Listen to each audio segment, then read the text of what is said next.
You know, but oh, really? No, what? I'm actually live up in the North Bronx there. Oh, you're in the Bronx, okay. What part of New York City are you from, brother? I grew up in Bayside in Queens. Oh, Bayside. I've become my boys over there. That's a nice spot. Yeah, I grew up, you know, like in the, well, actually in the area, you know, I grew up in Bay Terrace, down by the water over there, over in Fort Taunton. I don't know if you know where that is, but anyway, that area. But, man, I'm just like astounded. Yeah, I can't believe it. So then it's like sort of like, you know, it's like mellow right now. There's like there's some people are just chilling. All right. Well, they told you can't go back with you can't bring a tent. You can't bring a you know, something to eat there. You know, so they're restricting everything. They're restricting everything. Yeah. They're fucking it up. We used to have like the art department here. I mean, you had unbelievable like paints and sculptures and signs and like I said, I feel like a kid. You know, like it's like after Christmas. You know what I'm saying? Like there's nothing here. It's like it's really sad. It's really depressing. You know, really just bereft of love and you know, joy and happiness like that works here. It's really a fucking sad scene in town. Yeah, that's really bad, man. I'm sorry to hear that. Well, anyway, listen, everybody out there. So we're all listening to Robert here from We Are Change New York City. He called in, you know, telling us that there's you know, a small presence down there in Zuccotti Park right now, and not much activity, and everyone's sort of bummed out, and you know, it looks like you know, the police have barricaded areas off, so nobody has any of the normal nice things that they like to have there. You know, like food and stuff like that, and people with their art and stuff. It's just a bare bones, right, Robert? It's like bare bones. Bare bones. They've got a little general assembly here. It's like 50 people. It's so sad compared to like we've got like 500 here. Wow. You know, it's like it really is kind of depressing. But yeah, we're going to carry on the forge ahead. I think we built a lot of awareness, and right. You know, I tell you the truth, I'm surprised we got to stay here as long as we did, but. That's all right, because we got a lot of motivated, courageous, determined people. So this is the thing, you know, all our roads have bumps and, you know, forks in the path, so we're just going to keep on moving ahead. Yeah, moving ahead, Robert. Listen, since you're down there and you're with those folks down there and you're right at Zuccotti Park and you're right where in the middle of this town, and don't look at it as being a down situation. The people that are there, you got to tell them the truth. Listen, this isn't about talking about, you know, you can't be having all these social ideas. These criminal bankers are the problem. We have to, like, get the Rothschilds and the Rockefellers. They got to know who we're fighting against. They got to know why you're calling into this show right now, Robert, is because we are change. And the only way we can change this is by letting these people know. Like down there, get them out there. Hand out as much as you can. Tell them, listen, look, who owns the Federal Reserve? We got to stop the Federal Reserve. We got to end this violence. Because this is going to turn to violence. It's going to happen. They're projecting it. They're projecting it. They want it to happen. And we have to let them know that it's the bankers, not the people, that are the problem.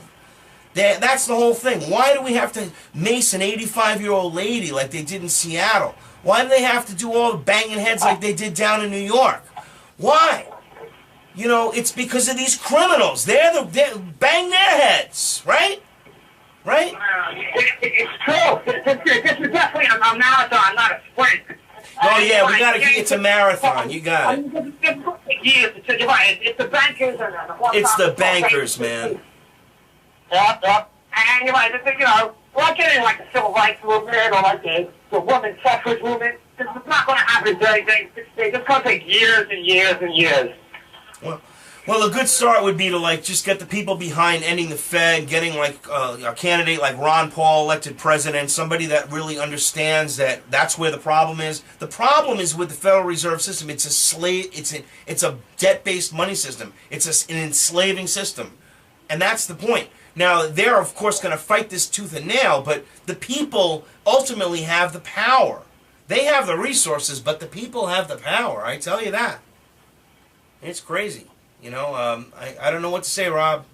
It just... Like I said, I'm going over here where I used to sleep, and like I said, but you're right, the people are waking up, and then people are like, oh, well, nothing really got accomplished.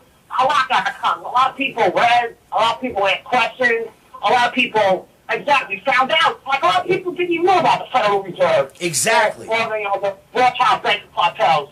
So a lot of knowledge and a lot of wisdom was shared and put out there. So I feel that's extremely positive message. That's exactly it. You're pretty smart. You have some very good ideas. I just saw, who's here, Matthew LePasic. I'm sure you know him. Yeah. He said the same. What's up? Excellent. Cool. Yeah. Well, just, hey, listen, guys, just keep doing what you're doing. Keep moving on. We got to keep fighting the New World Order. These guys are going to eat us alive if we let them. It's like, like we fell into the lion cage and the lions are there. What are you going to do? You're going to let them eat you? Or you're going to fight them? I mean, I don't know what to tell you, but this is what we got to do. Keep the fight going, brothers. I don't know what else to say. Good out to you, man. Who else is down there? Anyone else that we know or that I would know? What we are saying here, city people are down here. Yeah. Like, a normal crowd that we have at Ground Zero, we're over here. Right. It's like, so, like I said, I think Matthew LePasic here.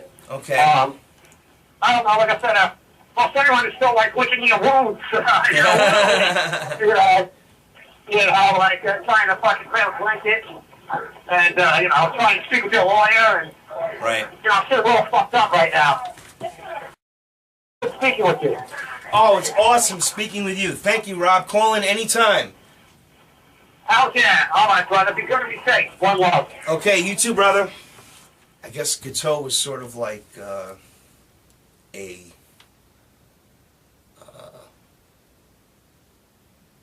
John Hinckley type,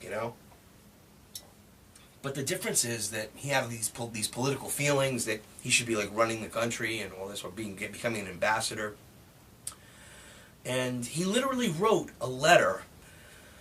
Of course, he shot. The thing with Guiteau is like he believed that he was doing a service to America. He thought that he would be looked at as a hero because Garfield was a tyrant, which is just crazy. It's like absolutely crazy.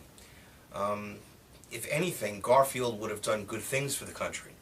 That's why I go back to the whole idea about the CIA. I mean, it's sort of freaky because here you have a guy who's really trying to stop corruption in the government, take hold of sound money, and understand that sound money is the answer. That if you don't have sound money, you're always gonna have debt and tyranny and all that other stuff that's gonna come along with it. And this guy just opposes him, calls him a tyrant and all of this. Meanwhile, he wants to attack the banks. Literally, on record, he says stuff about the banks. Lots of stuff about the banks.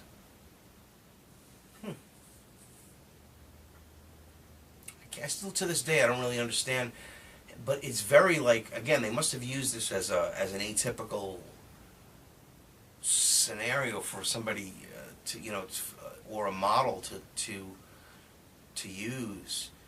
But it just does seem like mind control. It seems so much like, with my research, and I do quite a bit of it, this guy is like a classic mind control victim. But could they have done that? Maybe Freud was there. They had all the technology. I'm experiencing right now, as we're on air, ladies and gentlemen, I'm experiencing thoughts. I'm just thinking. I mean, obviously, I don't have all the answers, and I'm just wondering. Maybe there is a. I'm a skeptic of psychiatry. I'm a skeptic of that whole thing as far as giving people medicine to make them feel good. Psychology, or the idea of talking things out, and more like therapy. All right, I can understand therapy. But there is something sort of freaky about it. I never really, liked the idea of it in general. And now you have these type of people that seem to be under MK Ultra mind control. We are Change with host Howard Nema, exposing the collectivist global elites' Malthusian quest for a new world order. A one-world dictatorial government where all aspects of human life are under their control. Truth Talk Radio, where news the mainstream media ignores is the top story and your voice is heard. Every Friday, 1 to 3 p.m. and every Saturday, 3 to 5 p.m. Eastern Standard Time. That's We Are Change with Howard Nema. Fridays, 1 to 3 p.m. and Saturdays, 3 to 5 p.m. Eastern Standard Time. Only on informedradio.com.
So much your whole speech, but I was particularly pleased that you gave such a strong endorsement for the free trade agreement for all the Americans, subject that has been of great concern to me for many years, and particularly recently, and I think it's absolutely essential for the strength of our economy.